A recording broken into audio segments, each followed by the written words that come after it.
নিঃস্ব অবস্থায় কি দোয়া করতে পারেন একজন মানুষ, এই দোয়াটা শিখে নেন, ইনশাআল্লাহ আপনার জীবনের সমস্ত সংকট কেটে যাবে ইনশাআল্লাহ। আমি নিজেও এই দোয়াটা বেশি বেশি করার চেষ্টা করি।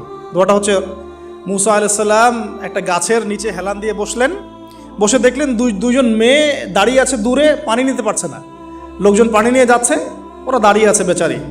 মুসা আলাইহিস সালাম গিয়ে বললেন, কি সমস্যা আপনাদের? এটা নিয়ে আপনারা আবার মেয়েদের সাথে কথা বলার চেষ্টা করেন না, ঠিক আছে? তো মাহারাম গায়রা মাহারাম মেনে চলে।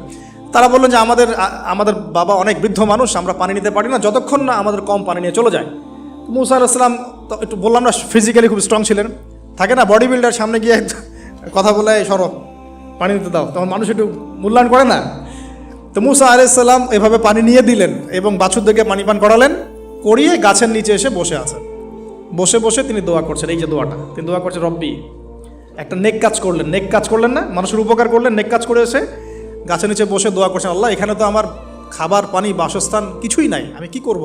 রব্বি ইন্নি লিমা আনজালতা ইলাইয়া মিন খায়রিন ফাকির, রব্বি ইন্নি লিমা আনজালতা ইলাইয়া মিন খায়রিন ফাকির। আবার বলেন, রব্বি ইন্নি লিমা আনজালতা ইলাইয়া মিন খায়রিন ফাকির। অর্থ হচ্ছে, হে আল্লাহ, তুমি তোমার পক্ষ থেকে আমার উপরে যে নেয়ামতগুলো দিবে, আমি এর জন্য ফকির হয়ে বসে আছি।